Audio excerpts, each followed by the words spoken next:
Good evening, Sleep Aid here, your local sleep paralysis demon, and we are back to look at another 10 entries in the Webtoon Legends contest.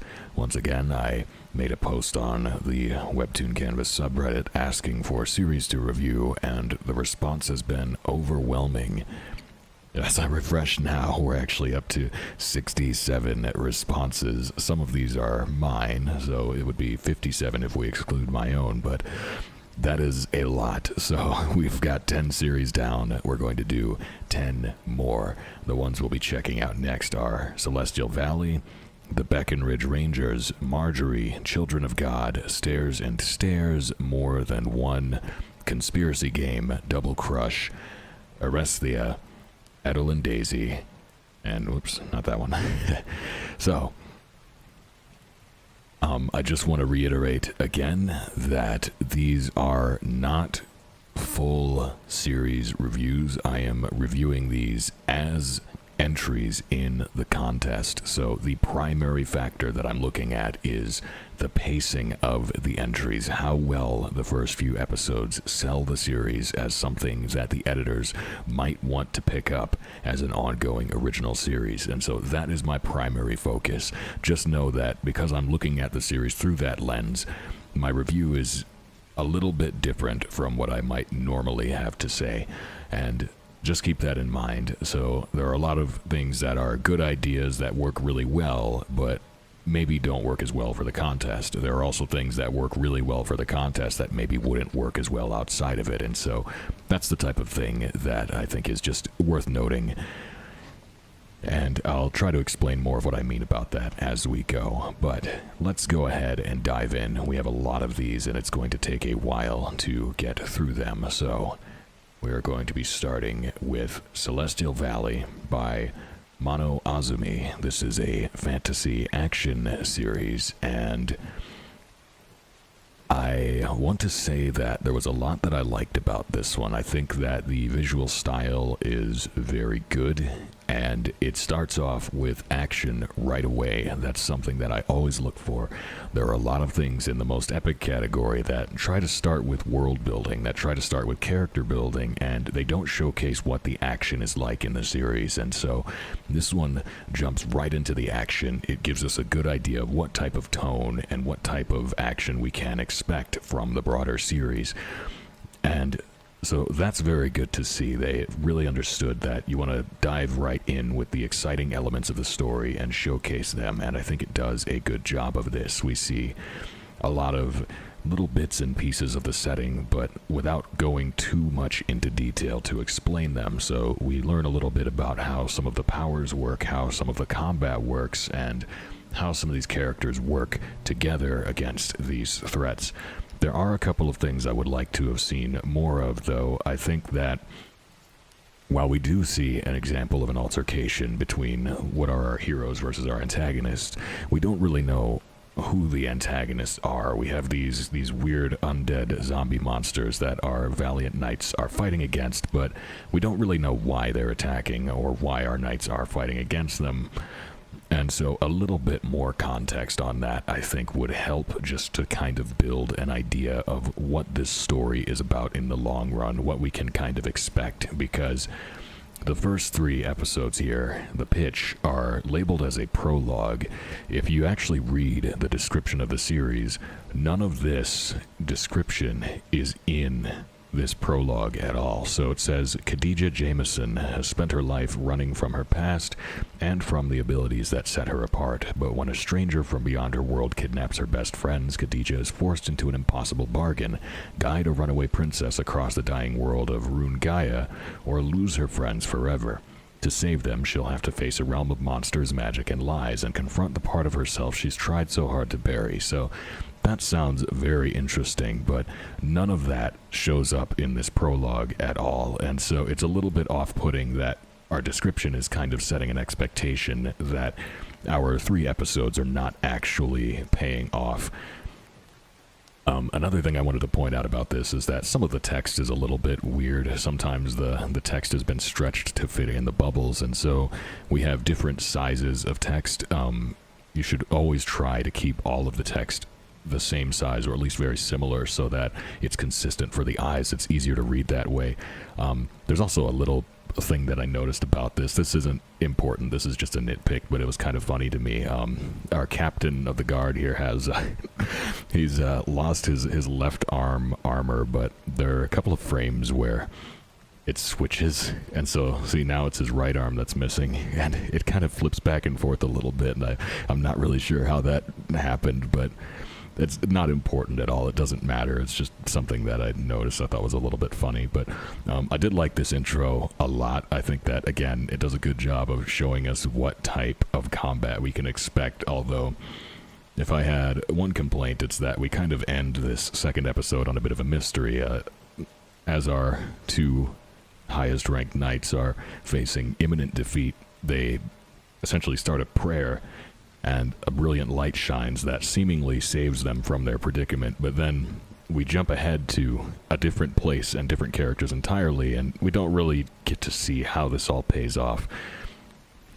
And so I think it was a great way of showcasing what action in the series is going to look like, and what types of powers and what type of power scaling we can expect here. And I think, again, it's a good way of organically introducing the reader to a lot of the concepts that this world plays with. But then we jump forward to this princess, which presumably is the one from the description, but it feels a little bit disconnected. It's a little bit hard to follow, so I think that just a little bit more of a structured narrative for the prologue, if we just focused on the knights maybe a little bit more, might have helped us kind of stay invested, because now we're jumping ahead to a different set of characters that we know nothing about, when we've just spent the two prior episodes getting really invested in these knights in this desperate situation. So I think that we've done a good job of introducing the tone here, though, and the world, and a little bit about it, and I'm very curious to see where it goes next. Did I like the second episode? I think I didn't.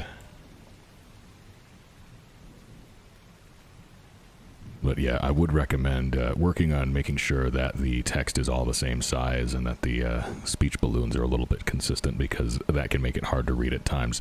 It is also worth pointing out there are a lot of typos in this. You really want to proofread that, or run it through a spell checker, and just make sure that the grammar makes sense and that the words are spelled correctly, because that can kind of make it look a little bit unpolished, and we don't want to give that impression, because this is a very good visual work, and I think it does have a lot of potential. Alright, next we're going to be checking out the BECKONRIDGE Rangers. I just want to preface this one by saying that I am reading these stories, reviewing these stories in the order that they were submitted to me. And so I'm just taking them chronologically from the Reddit post. We find ourselves here on the BECKONRIDGE Rangers. And, my goodness, I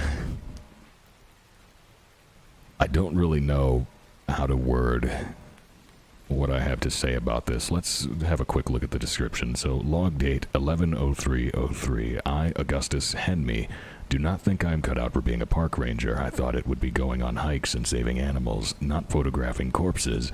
It's only been a week, and my coworker Ellie doesn't seem to like me, and I'm having constant night terrors about that skier.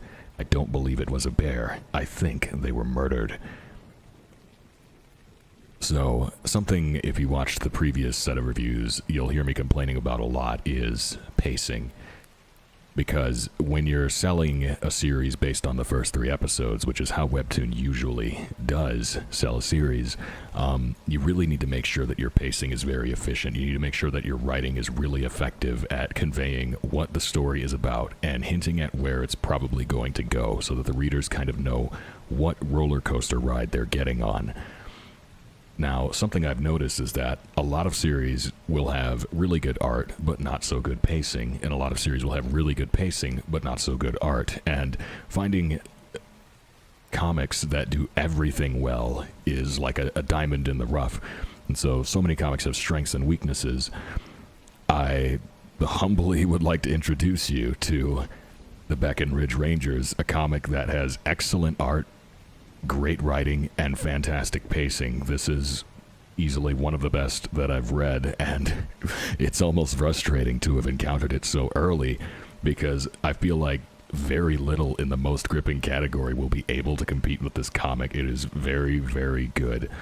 So, what stood out to me first in this initial scene is just the use of lighting is excellent here. This shows an exceptional understanding of lighting, of color, of laying out a scene and building atmosphere, building tension. We have our three rangers wandering the woods at night, responding to a call, and they find in the snow a horribly mutilated body. Pretty shocking.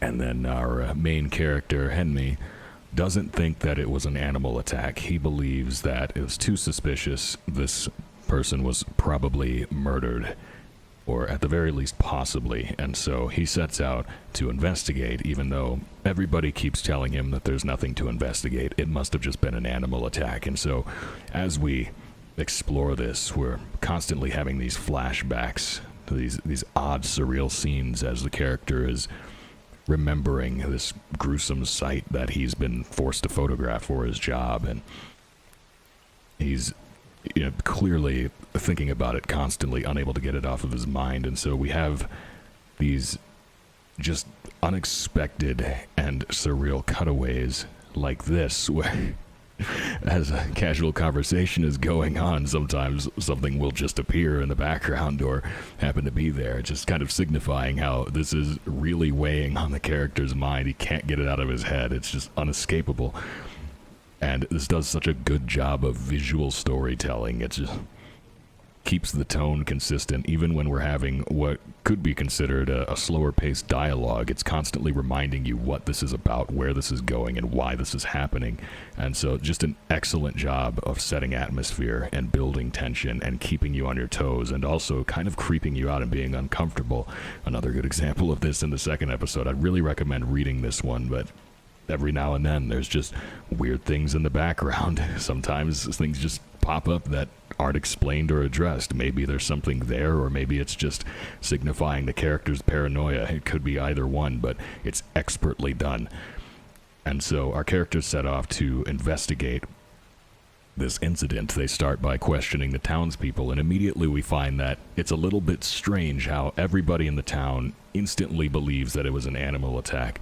They instantly dismiss our character's suspicions, and so nobody wants to talk about it. Nobody believes that there's anything unusual there, and everybody is just kind of pushing past it very quickly, which instantly makes us wonder, do they know something that we don't? It's kind of foreshadowing that maybe they do know something, and they just, again, they think it's not worth getting into, or they don't want to mess with the forces that might be at play here. And all of this stuff is very, very well done. We have exceptionally well-written and efficient dialogue that conveys all of this and builds suspicion in the reader, while also hinting at directions that the story is going to go. So I don't think there's much negative I can say about this one. It would be nice to look for any criticism that I could make, but it really is just expertly done. And so we come to the final altercation, and now that we're on episode 3, if you know about how Webtoon likes to pace their series, how Webtoon likes to judge their series, they always look for a hook in episode 3. That's where the reader is prompted on the app to subscribe to the series, and so they want you, by your 3rd episode, to have established something that is going to grip the reader and convince them to subscribe and to keep checking back, because you have to remember that Webtoon as a service, what they're selling is... what they are using in order to make money. They're profiting off of curiosity, and so there's a reason that Webtoons are paced the way that they are. There's a reason that almost every episode on the platform ends in a cliffhanger. The expectation is that you're hooking people on your story, making them want to come back next week, making them desperate to know what's going to happen so that they might buy coins to read ahead and see what's going to happen next. And so you need to play off that curiosity. And so the 3rd episode hook is an early example that you want to set with your series of whether or not it has the potential to build that curiosity in the reader. This one does a great job of it. We are confirmed in our suspicions. They give us an answer pretty quickly that we're not dealing with an animal attack. Something strange is going on here, and some people in the town do actually know about it. And now we're faced with a situation where as this escalates, we end in a place where the danger is right in front of us, and we don't know what's going to happen next. And there's the cliffhanger. Exceptional work. I think this is easily... Oh, we missed a like on episode 2. This is easily in the top 10 for most gripping. The only reason this wouldn't show up there is if the author turned down the contract, but I would 100% expect to see this place in the most gripping category, and it has the potential to win the entire category. It's just a fantastic piece of work, so very good job on that. Again, I wish I had any criticism to make. I guess the only thing I could really say negative about it is that maybe this last frame could be creepier. That's it. That's all I got. I mean, it's pretty jarring when you get here, and you're just filled with a sense of dread because you know that this is bad. But maybe playing up this last frame a little bit. That's the only thing I could say that's even remotely negative. So great job on that, and best of luck to you. Although honestly, I don't think you're gonna need luck. All right, let's have a look at our next one. This is Marjorie. It is a romance drama by Cyclops, and let's start with our description. In a society where magic is outlawed, Marjorie has one secret: she wants it back. Born into aristocracy, she was meant to uphold the law, but instead she breaks it. With only a childhood friend still at her side and another lost to time, Marjorie begins a dangerous quest to restore what was lost.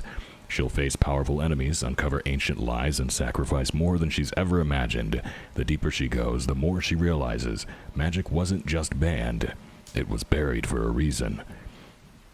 So, I don't know, maybe we could make an entire side topic about descriptions, but I did find this series enjoyable to read, but everything I just read in the description does not happen in the 3 episodes that we have, and so it kind of sets an expectation that the comic doesn't really meet. If the series is about a rogue princess trying to bring back magic, then we should probably focus on that, but the first 3 episodes spend their time on our main heroine getting dressed up for a party that she is going to attend, and we see through the course of her acquiring her outfit and her jewelry for the party that she does things a little bit differently than other nobles do, and that a lot of them don't agree with her. They look down upon her for not upholding their standards, what they believe to be the things that are worthy of nobility,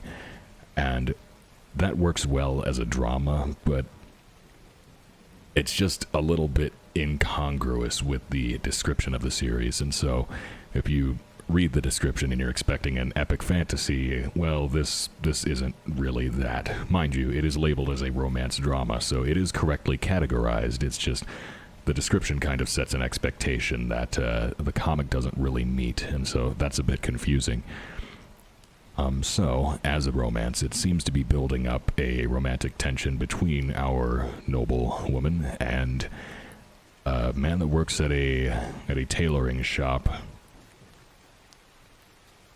And so where ordinarily it would be a woman to take measurements for our character's finalized dress, there's no one on staff to do it, and so she ends up agreeing to let this lad do it instead, and there is plenty of tension in this scene as she's kind of toying with him as he is attempting to professionally but uncomfortably take her measurements, and so it's a cute little sequence kind of setting up a bit of a cat and mouse game between these characters, and that's very fun. I just feel that it maybe doesn't lean into the setting well enough. I wish that we had kind of set up the broader plot a little bit more in these 3 episodes. I think that the connection between these characters is cute, and some of the gossip and things going on in the background are interesting, but we've spent a lot of time on just this character, her beliefs, and the silly little cutesy games and flirtation that she has with this seamster, but it would be kind of nice to know where we're going to go from here, because I mean, presumably she's going to be going to this party full of nobles and nobility, and I don't know how this guy is going to find his way there or if he's going to be there, but it's not really clear how their relationship is going to proceed exactly from here. And so we've got a decent setup for romance here, but we don't have a very solid framework for where this might go next. We just have a general idea that we are going to be going to this party and that these two are probably going to be romantically involved in some way, but we're missing a bit of a hook here. There needs to be a little bit something that kind of whets the appetite for more, and so I think that the series does a relatively good job of setting up the love interests, but I think that it could go further in kind of tying their fates together.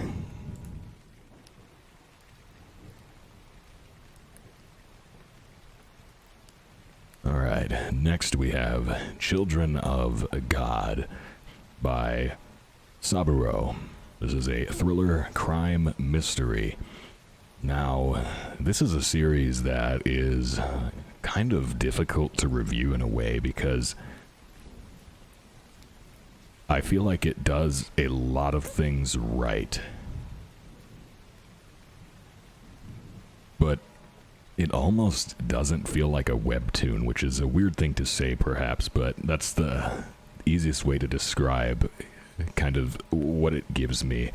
As we have a look at this, it is kind of a Western style story about a sheriff and his new deputy who are chasing after a serial killer in a small isolated town in the snow, and there's something weird going on with religion in the background. Now we have, was it 5 episodes? Yeah, 5 episodes. So this story is very well done visually. It has great visuals. It's exceptional cinematography. It really does a good job of building these scenes and building tension in these scenes and just creating that sense of unease where you can just constantly feel that something bad is going to happen, and you're just waiting for the shoe to drop, and it does eventually drop. And so it's a great job at building atmosphere, at building tension, and creating a sense of intrigue. But I think perhaps the one thing that this is missing is the good old-fashioned webtoon cliffhanger. So our first episode ends in a pretty ominous spot, but subsequent episodes tend to end in weird places where it kind of feels like it's just been arbitrarily cut, not that it's meant to lead directly into the next one. And so by the time we get to the end of the 5th episode, it feels a little bit like we don't really know where we're going next. So the characters mention wanting a drink, and we can only assume they're going to go to the bar and probably ask around about just anything that might lead them closer to this serial killer. But that's kind of it. We aren't really left with much of a lead in the case. We've got our 2 lawmen that are pursuing this guy kind of just flailing around. Like, the description of the series says that they're closing in, but based on these first 5 episodes, it doesn't really seem like they are. It says, violence is rising in Cold Rock County. The people are becoming strangely aggressive, bitter, and hateful. There's a serial killer on the loose, a faceless devil who stalks the county, leaving more and more bodies in his wake. They call him the Snowman. The sheriff has been hunting him for months. With the help of his novice partner, they're finally closing in. Exhausted, hopeless, and on the verge of madness, they push through the filth and cruelty, desperate to uncover the truth.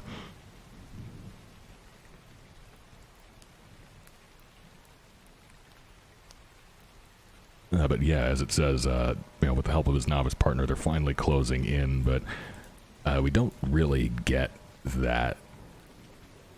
Again, from the actions the characters are taking, it seems like they're just kind of aimlessly following the general direction of the guy, and so we don't really know what lead they're following. And when establishing a mystery story, we kind of want to have something like that, and we're also getting a lot of flashbacks to someone's past, and it's not clear if the kid that we're flashing back to is the sheriff or the killer. It could be either one. There's also hints that the sheriff has some kind of dark past that is pretty well known. I mean, the people that he deals with locally seem to know something about him and something about his past that we, the audience, are not made aware of right away. And so I think that this story has a lot of interesting elements to it. It's very, very well done artistically. It looks great, and the pacing is pretty good on it. It's just perhaps missing a little bit more of a hook, something that really leads us from one chapter into the next, because again, as we are following a mystery, we're collecting small details, but we don't have any major leads, and so we really want something to ruminate on, something that will hopefully kind of steer us in the direction of the solution to this mystery. But again, after 5 episodes, we don't really have that, so we're still at the stage of building the setting, building our cast of characters, and laying the table, so to say. But I think we need a little bit more of a hook after all of this. And so even though this story does almost everything right, it just feels like it's missing something. But it is very intriguing and quite dark, one of the darker ones that I've read, and I like the way that the violence that does happen in this is just so brutal and flat. It's not shot in any creative way. It's just very abrupt. It happens in a way that you're just witnessing it as though you were looking at it. It's not, framed differently or anything. It just happens flatly in front of you in a way that is extremely blatant and unsettling, and I think that's very good. Like I said, the cinematography in this, the choice of shots, the storyboard is all really, really good. So I'm very, very curious to see where this one will go, and I hope to see more of it. Alright, next up we have got Stairs and Stairs. This is a romance drama by Soryu Beans. Let's have a quick look at our description. It says, after a traumatic past, Jang Nari transfers to a new school hoping to leave her scars behind, but when 2 very different boys, Seyul, a sleepy genius, and Kimchi, a brooding basketball player, start to draw her in, and Nari must confront her fears of love and trust as she navigates the complexities of friendship, romance, and healing. She must decide whether she's ready to let go of the past and open her heart to the future. This one has a lot of views compared to its likes and follows. I wonder, is this a pre-existing? No? That's odd.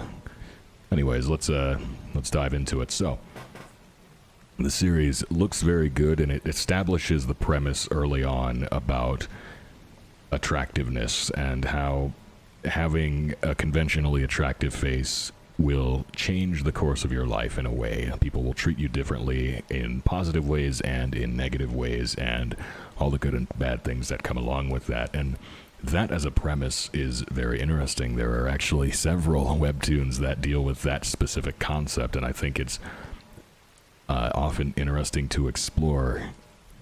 It sets up a lot of fun situations if you really lean into it, whereas this story kind of lays that as a base premise, but in our first 3 episodes here, we don't really dive too deep into it, and I kind of wish that we got a little bit more into that, whereas we do spend our episodes introducing what seems to be our primary cast of characters. So, based on the description, we're...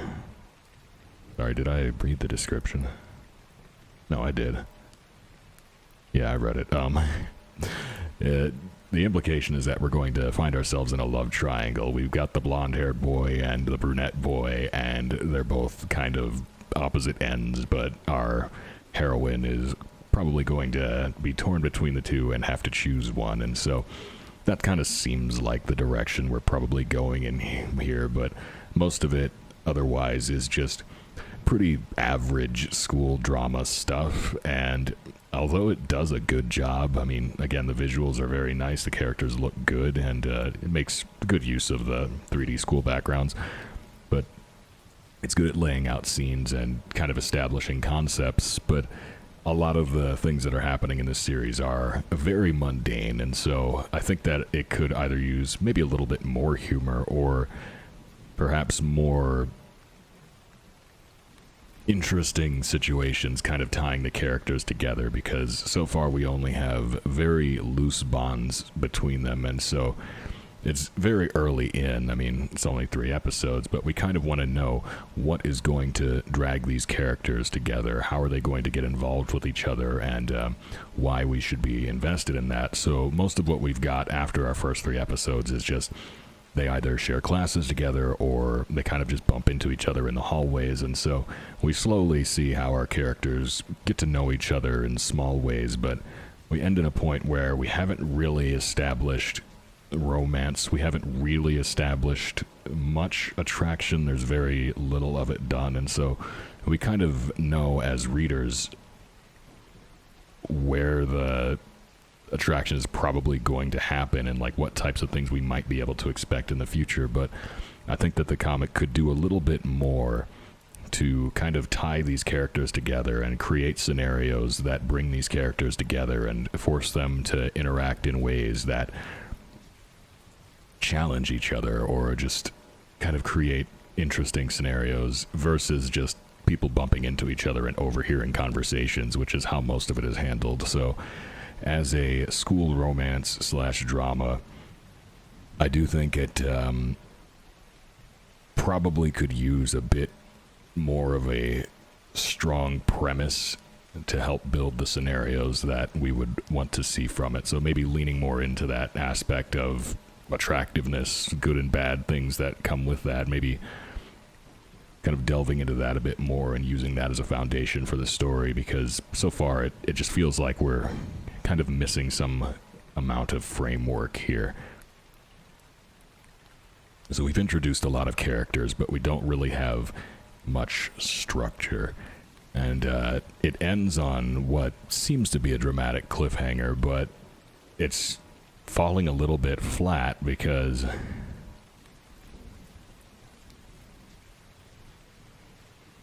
we have our character who has bad memories of being hit on or is just generally treated weirdly by men because she has an attractive face.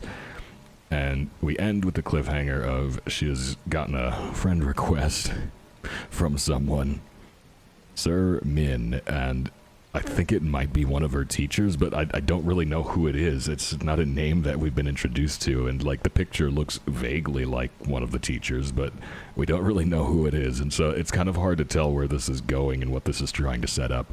A little bit better framework would probably help here, but yeah, I do think we've spent a lot of time building the characters, and so we have a good sense of characters, we have a good sense of their personalities, and so there are definitely elements that we can use here. There's definitely an interesting story to be told here. It's just maybe speeding up the pacing a little bit or kind of focusing on a framing device would help. Pretty good though. I would like to see where it goes. Next up is More Than One, a series that has more than 3 episodes, and I read all of them. I have to say, I'm always happy to have more content. I really do enjoy reading comics, but as I've been reading these for reviews, I find that I have a sense of dread whenever something has more than 3 entries, or more than 3 episodes for the contest entry, because I just know that it's going to take so much longer versus other ones, and I wonder if the judges feel that way too. I hope not, because I wouldn't want people to get turned away from good series for such a silly reason as it having too much content, but that's definitely something that I've started to feel. I did read all of this because I wanted to make sure that I could accurately review it, but something I'm not actually sure about is if the judges are reading all entries in the series or just the first 3, because 3 is the minimum requirement, but they say in the rules that you can enter more than 3, and they say that anything that's not like a bonus or an extra or like promo material does count as an episode, and so presumably however many episodes you entered will get judged, but I'm not really sure. I feel like that's not really been made entirely clear. Anyways, this is a slice of life romance series, and I find it kind of frustrating.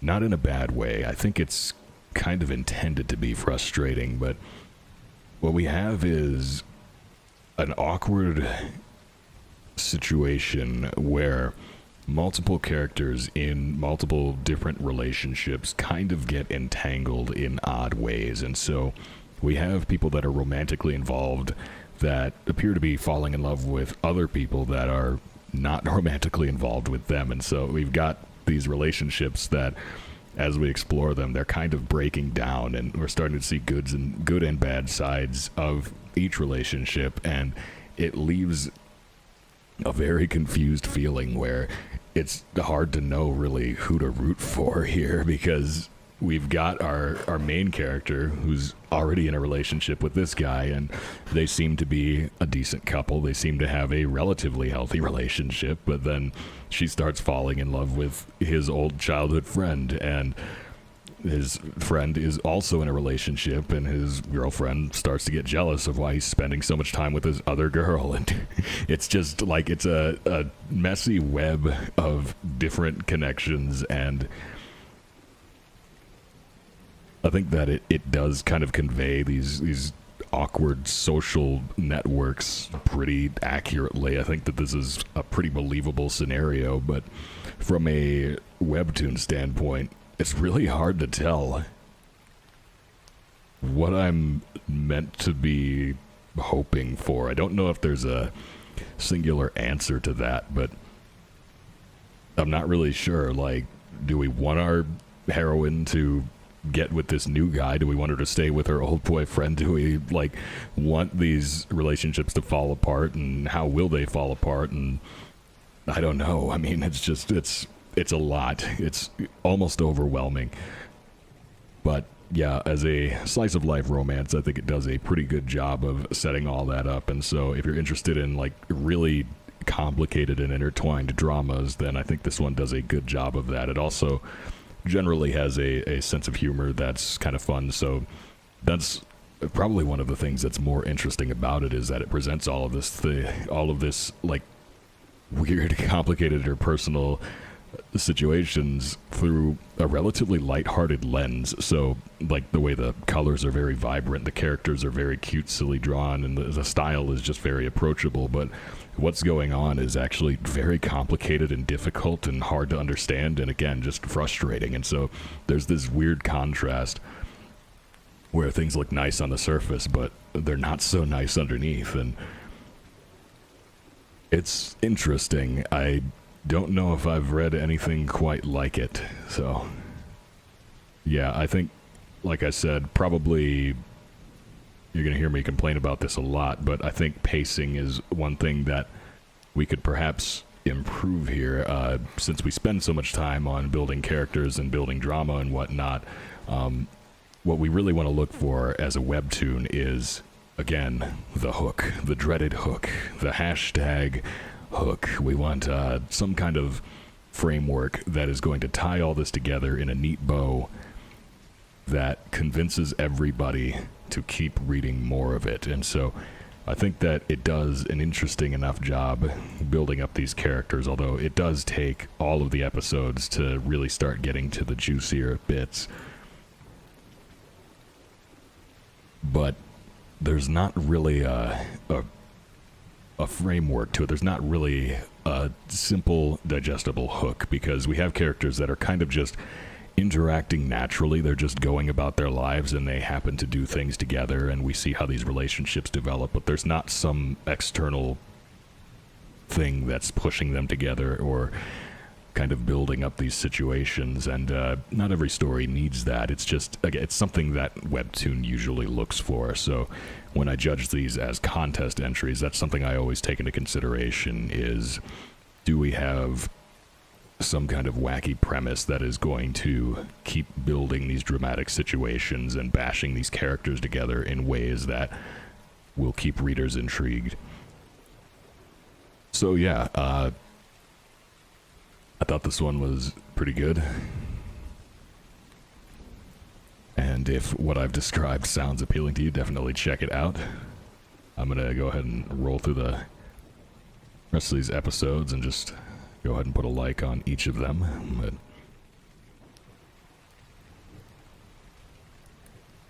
it's kind of interesting. I will say that this is a romance first, so it's most feels, but as a slice of life, I think it's probably the most accurate slice of life that I've seen, where there's not something ridiculous going on in the background. It really is just people living their lives. It really captures the slice of life vibe pretty well, even though obviously slice of life as a category is listed under most laughs, so we probably wouldn't put this in with what's more kind of a comedy category, but this is the most slice of life of anything that I've seen so far. But yeah, good job on that, and I'll be curious to see what happens next. Next we've got Conspiracy Game, a thriller action by Singularity Z. The description is pretty simple and to the point. This story follows a military detective named Yevhen Vovik. I've got to be honest with you, I don't really have a lot to say about this one. Let's go ahead and scroll through it, and I'll kind of show you why. So, this is an action series. Sorry, it's listed as thriller, so that means it's going to be under the most gripping category, but really the focus is on action. I feel like it would probably be better categorized as action. We also have, the first episode reads right to left. The remaining 2 episodes read left to right, so that's a little confusing. I would definitely recommend standardizing that. If you change your mind later, you should either go back and edit the previous episode or just keep it the same, but they should all be consistent with each other because it's just confusing. Again, with different size text, you always want to make sure that your text is the same size or at least very similar, because it can be confusing to try and read when it's going from tiny to very large and vice versa. It's also worth noting that for cell phone readers, this text is probably going to be too small. It will be really hard for them to see, and so you need to keep in mind that a large portion of the Webtoon readership is operating on mobile, so they're looking at this on phone screens. That's why when you upload an episode, it actually gives you the option to preview the mobile, and if you're working on PC, you should use that mobile preview to make sure that your text is big enough. Just think of it as though you're reading it off a cell phone, or you can even install the app on your phone and make sure you read your episodes on there and see if you maybe need to resize your text. But always take that into consideration, anyone that is making a webtoon, that mobile is the primary audience, and you want to make sure that your text is big and easy to read. So this series just doesn't have very good art, and it does set a pretty interesting shonen premise where we've got a lot of combat altercations happening. We kind of explain what the rules of our powers are, how our abilities work, and how each character has different unique abilities. All of that's pretty standard shonen action stuff, and I think it does a decent job with that, but unfortunately the artwork does hinder the ability to follow what is actually meant to be happening. So in a series that's very action-oriented like this, there really needs to be a higher level of art to be able to really follow the action and to kind of convey that impact to the reader that needs to be there and lay out these scenes. I mean, we don't really have... I mean, this is probably the only type of wide shot we've got here where it's... I don't know, with an action scene where we have people jumping through the air and, you know, flipping around and making these really big, wide movements, we need to see bigger shots of the landscape around them so that we can kind of tell where everybody is at in relation to each other. That helps build that impact when they do clash. Well, but yeah, so just looking at this at a glance without reading the text, you might not grasp it, but reading all of the dialogue, all the text, there is actually some pretty decent shonen stuff going on here. It actually does seem to have a good understanding of what shonen is and what the action genre wants, and I think that the creator understands how to build these interesting confrontations, how to build these fights. We need to improve the visual side of it so that we can make the visuals match the writing.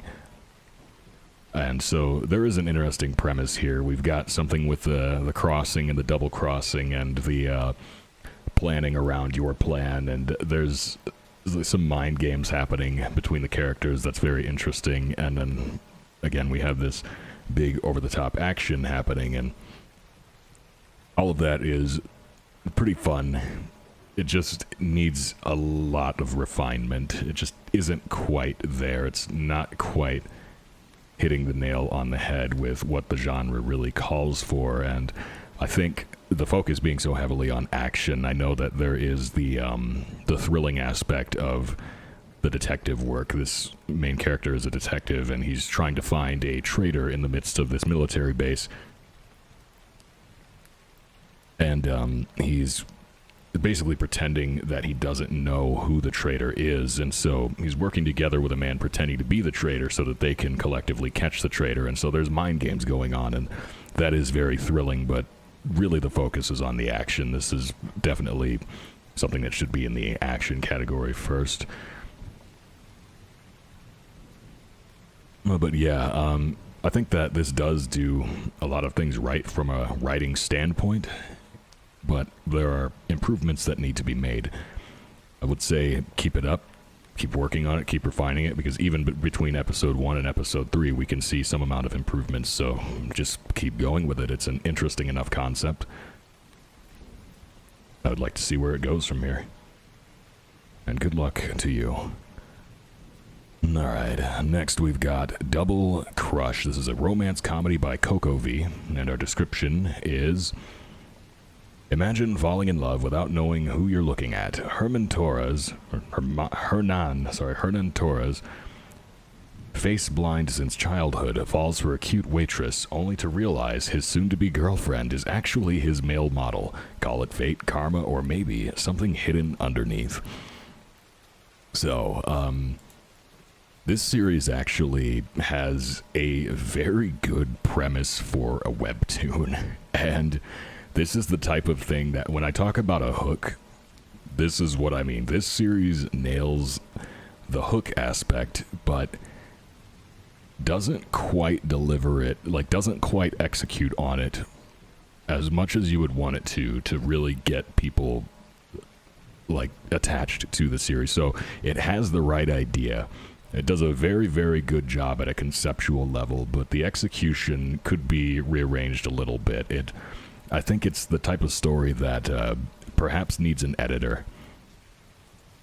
If we had someone to look over this and kind of help to rearrange some of these parts and move things around a little bit and adjust the pacing a little bit, I think that this could be very compelling, because this is the type of story that does really well on Webtoon. But as I explained from the description, this is a story about a photographer who has face blindness, and so he is not able to memorize anybody's faces. Every time he sees somebody, if they're dressed differently, he doesn't recognize them. And so he falls in love with his coffee waitress, who is actually a cross-dressing man, who then applies to be his model for his photography project at school. And so we have our main character, a photographer with face blindness, who is in love with his waitress but doesn't know that she is actually he, and that he is actually his model. And so he's simultaneously falling in love with the waitress while falling in love with his photography model without realizing that they are in fact the same person.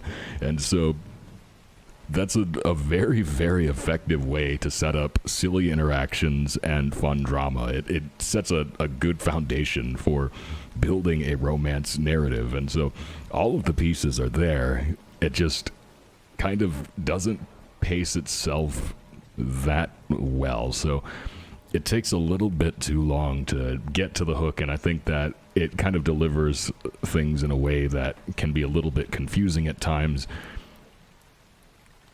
But I think that the idea is very good, and there's a lot of good character work. The characters have very distinct personalities and their personality traits, and so it's very easy to imagine how their relationships might develop and just different directions that this story can go. I think that again, at a conceptual level, this is a very good idea. It's perfect for webtoons. I just think that it needs a little bit of refinement. It needs a little bit of adjustment to the pacing and perhaps a little bit of editing with maybe rearranging aspects of the story to happen at different times, just to kind of get people really caught onto that hook, which is actually a very juicy hook. So I like this one a lot. I think that in its current state, it's kind of hard to say how good its chances are, but I think that any editor that is reading this, any judge for the contest that is reading this, would probably see the potential that this idea has. So even if it maybe doesn't place or doesn't win, I could still see it getting pitched as a series and going forward, just again with the right editor. I think it has a lot of potential. It's a very fun idea. So let me just scroll through and finish putting the likes on everything. And there's our final episode. All right. Yeah, that's Double Crush. Definitely check that one out. I think it'll be fun to see where it goes from here. Okay. Next up we have Aresthia, Tales of Ascledes by Sushi Parker. This is a fantasy action, so let's go ahead and check out the description. It says, in a world teetering on the edge of shadow, Killian, obsessed with tracking demi-demons, and Elis, a magicless outsider longing for home, sorry, I lost my ability to read, encounter a unique demi-demon. Their fate leads them to join the Draco Solum Guild, embarking on a quest to uncover the origin of this enigmatic being. So this is another one where the description kind of gets ahead of what's actually in the comic. The first half of the description is accurate, but the part about the Draco Solum Guild, that doesn't happen yet in the first 3 episodes, and so I think that, honestly, whatever is in your description probably should match the first 3 episodes, or at least should be a little bit closer, whereas this one mostly matches. It's just, yeah, the part about the Draco Solum Guild doesn't actually come up, and so we don't really know what that means as readers. It's not really explained either, so that's the type of thing that it would be good to have those details just baked into the story somehow. You don't have to put them in exposition, but you can kind of just hint at them or play them in the background, whereas we do see characters from the guild, presumably from the guild, watching an altercation that our main characters have, and so they're seemingly scouting them as talents for the guild, but again, we don't really get to that moment. We don't really get to that point where they get brought into it, and so it's not really clear what that is. But yeah, we start out with our main character, who is the son of a Phoenix Fire user, and he is now working as a delivery boy, riding on a ferret dragon and delivering packages for money. And amongst his deliveries, he encounters the female lead, who is buying sigils in order to hunt demi-demons with, and he happens to overhear what direction she's traveling in. He ends up going in that same way, and the two of them encounter a demi-demon that they work together to fight and defeat. It is the same one that seemingly killed his father many years prior, and so a very important confrontation that they're having. I like the setup that is done here. I like how things are very fast-paced. We kind of jump right into the action, and we also establish aspects of the world. So we set up these sigils and what they do, and we set up the demi-demons, we set up the powers that our main character has, and the flying ferret that he rides on, and all of that stuff gets laid out pretty quickly. There's a little bit of a lacking in direction, because we don't really know what's next for our characters. We don't know what type of journey they might be going on, or if they're even going on a journey at all. We just know that they are fighting against demi-demons at a local level, and maybe they'll have some kind of epic quest in store for them. But what we do get is a lot of tone setting. We see what type of action we're going to get. We see what type of tone we can expect, and I think that's very good. We build an amount of the world. We get a little bit of world building, just, again, some implications for how the combat works, how the magic works, and what some of the stakes are, and all that stuff is very good. So it's a pretty stable foundation for potentially an epic adventure series. It just would be nicer to have a little bit more of a hint at where it's going to go next. Again, it's that hook, that thing that just drags you forward and makes you really, really wonder what the next episode holds. So yeah, not a bad start though. And I'll be curious to see where it goes from here. Next up we have Edel and Daisy. This is a crime/mystery romance by Chuju, and the description is very short and sweet. It says, an undercover cop meets an overly friendly assassin, feelings ensue. And this one is interesting.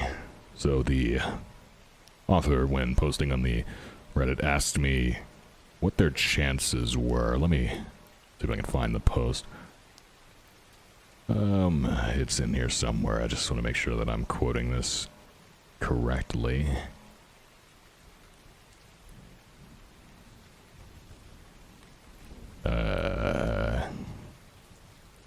Yes, here we are. Here's my entry. Excited for the video. Also, what do you think of your chances at placing in the... Okay, they're asking about my chances. Okay, that's a more interesting question. Sorry, I thought they were asking about their chances. What do I think of my chances of placing? Not very good, honestly. I felt really good about my chances before I finished my entry, and then after it got done, suddenly I became less confident. Looking back, and I started to realize all the things that I could have done better and how I should have approached things very differently. So I definitely have become less confident over time. Going into it, I thought, oh, surely I could compete on horror. There's not that many people that do horror, but I realized that, yeah, it's difficult. There's a reason not that many people do horror, and so, yeah, it's just... It's tough. It's very unforgiving, but, you know, we'll see what happens. Alright, anyways, let's go ahead and have a look, getting that out of the way, let's have a look at Edel and Daisy. So, again, this is a crime mystery romance, and probably my biggest criticism of this one is it doesn't really lean far enough into the crime/mystery, and I also don't think it really leans far enough into the romance either, and I kind of would want it to go harder in both directions. And so we start with a flash forward where we see some kind of situation where our character Edel is rescuing Daisy from some sewer where he's tied up, and we don't know why, we don't know how we got there or where that's gonna go, but it's just kind of setting up that this story is going interesting places, which that's a good idea. If you have a story that has a slower start, it's good to start with a more exciting part to kind of show what kind of tone it's going to have later, so that's a good thing. Right off the bat, I will say that this story does a pretty good job on the visuals. It's pretty good lighting. As we can see, we've got the 3D backgrounds. I believe many of the shots are using 3D model references, and like I said, I think this one does look very good, but there are some awkward frames every now and then where it looks like the model wasn't posed correctly, and so every now and then you have people holding their hands out at odd angles just for no discernible reason. I'll point out a few that kind of stood out to me. It's not a major issue, it's just it's a little thing that I noticed, but yeah, so our story here is about a detective who is going undercover to infiltrate a crime syndicate of vigilantes that are basically playing Robin Hood. And so our main character, who is called Edel, is going to work his way into the organization to try and make some kind of bust on them. And it's going to be his last job before he retires. But he joins up, he gets in through their inside man, and let's go ahead and put our likes on here. He manages to get into the organization, but instantaneously, as he's standing in line for recruitment, he's chosen by the second in command of the entire organization, who is Daisy, apparently a very, very violent and unpredictable criminal. And Daisy chooses Edel to be his right-hand man because his previous partner is injured and can't go on any operations right now, and so he just takes Edel at random, and they go off to work together. And the first thing he does is introduce him to the boss of the entire operation, and she kind of puts him through a vetting process, which is actually a brief fight that they have, and they determine that Edel is in fact strong enough. So there's a couple of things that I think could be maybe done a little bit differently here that would help to ramp this up, because this is a classic type of story where we have an undercover cop that's falling in love with a very high-tier criminal, and this is the type of idea where your tension is built in to the idea. So we know that the cop and the criminal are at odds with each other because they're on opposite sides of the law. And so by default, we know that they're actually not friends, no matter how friendly they might feel. We know that at some point, someone's going to have to betray someone. Someone's going to have to make a difficult decision, and this whole relationship is going to crumble in some capacity. And so when you're dealing with that type of story, you want to make sure that you're ramping up that tension constantly. You want to make sure that the reader is always second-guessing if the thing is going to fall apart. The characters should not necessarily trust each other outright, and it should be a very shaky alliance where we have suspicion being built up in both characters. You know, the criminal should be wondering, is this guy a cop? Is this guy going to betray me? And the cop should be wondering, does he know that I'm a cop? Does he know that I'm going to betray him? And that's the type of thing you really want to lean into, because that helps build up that tension. But then there's also the romance angle, where you want to make sure that we're kind of exploring the minds of the characters a little bit and making sure that we've got some visual hints and maybe even some text hints, whether it's thought bubbles or what have you, just kind of implying what their first impressions of each other are. Because as it stands, our first meeting between these characters is just Edel standing in a line, and Daisy walks up and says, okay, you're going to be my partner. But we don't really get a whole lot of context on why he makes that decision, and he admits later that it was completely at random. And so it feels like an opportunity to build that romantic tension. It was kind of missed, and that's the type of thing that we want to make sure we take full advantage of when we're building a love story like this. We want to make sure that we have this quick attraction, and maybe the characters don't even understand it themselves right away, but we kind of want it to be there from the get-go so that we can get on board with this train.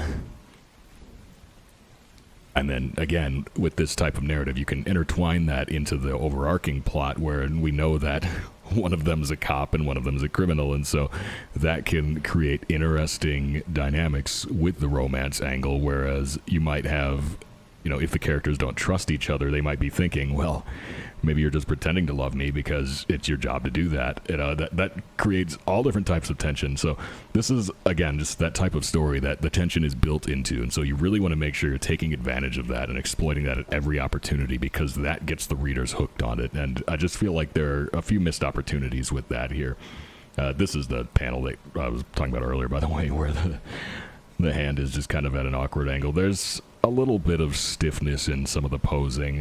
Most of it works, but every now and then you get a frame like this where it just feels like the pose isn't complete, and so you're kind of left with an awkward hand sitting there. But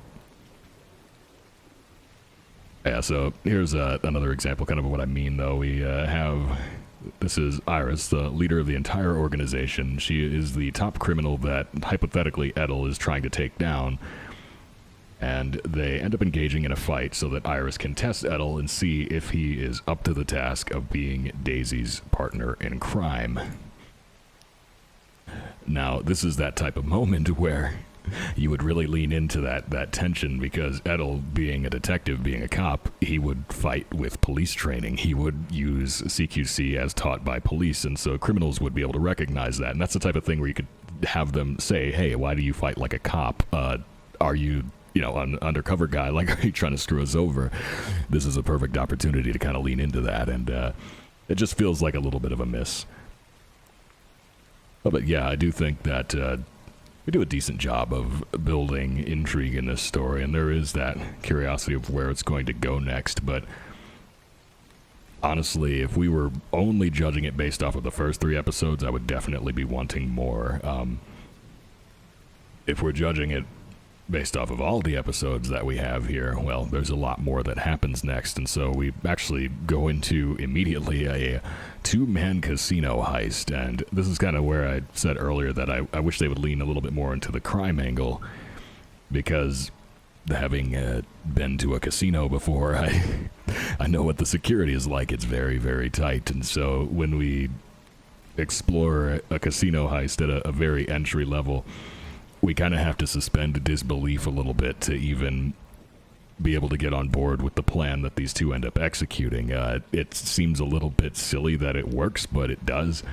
And for a webtoon, I think it's fine, but if you're making a crime drama, you want to make sure that your crimes are as believable as possible, because that makes it easier to get invested in them, and that also allows you to build more tension. So with a casino, I mean, they have our main guy here impersonating a blackjack dealer so that he can cheat and feed chips to our criminal here, and that they can screw the casino out of a lot of money. But what you might not realize is that casino workers are actually under more security than casino patrons, and so you wouldn't be able to just take a uniform and start dealing blackjack. That doesn't really work, because you would need to get the chips, which would need to go through several layers of security just to make that happen. And so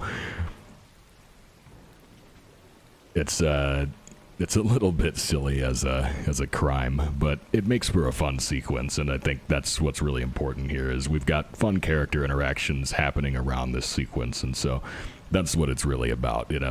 You're kind of just expected to suspend disbelief a little bit and just not worry too much about the details and focus more on how the characters are engaging with each other. And so yeah, if you don't read too far into it, it does have some fun moments. But yeah, I would like a little bit more build up on the relationship between Edel and Daisy if this is going to be their love story, which obviously based on the flash forward in the first episode, it's kind of implied that it will be. Like I said, I feel like there's a few opportunities missed where we could kind of show what they see in each other, why they like each other, and like kind of make those sparks fly, whereas some of the moments that are meant to be very sparky, I think, don't go far enough. There's a lot left unsaid where, honestly, when you're feeding content to webtoon readers, you want to make things as obvious as possible. Don't leave it up to interpretation if you don't have to. Like, if the characters are feeling something, it's better just to put it in text and just put it there on the screen, because more often than not, like, those type of signals can get missed, or maybe it's not as obvious to the readers as it is to the author. It's good to just put things in plain terms. Whereas this last episode, episode number 9, is the first time that we really start to see feelings between the characters, and so it takes a while to start saying those things, whereas we kind of want to know, like, what was that initial spark that made them interested in each other in the first place. We should kind of get that a little bit sooner, but overall, it does a very good job. I think definitely looks the part of a webtoon. They did a good job on the visuals, and the story moves very quickly. There's a lot happening in it, and that's good. You don't want to have, especially under the gripping category, you don't want to have a story that feels like it's moving at a standstill. I mean, by 9 episodes in, we've already fought against the top criminal in the city and robbed a casino, and a lot has happened, and so that's very good. It definitely moves very quickly. So yeah, I will be curious to see where it goes next. And yeah, that was our last series. So my last tab here is just my comic that, as I mentioned earlier, I have mixed feelings about it. I was, again, definitely more confident before I finished it, but if you've enjoyed my ramblings about these other series, then you might be interested in checking out my series. It's called Dumpster Girl. It's called Dumpster Girl. Dumpster Girl. It is a horror thriller about a girl being haunted by a ghost that is trying to ruin her life, but as revenge. And so She might kind of deserve it. If that sounds interesting to you, definitely consider checking it out. I don't know. Maybe you'll enjoy it. So, yeah, like I said at the beginning, I've got, goodness, 67 replies to this thread. Now 68, and so I've got a lot more series to review. I should probably get into that. So, thank you so much for watching, and I will see you in your nightmares.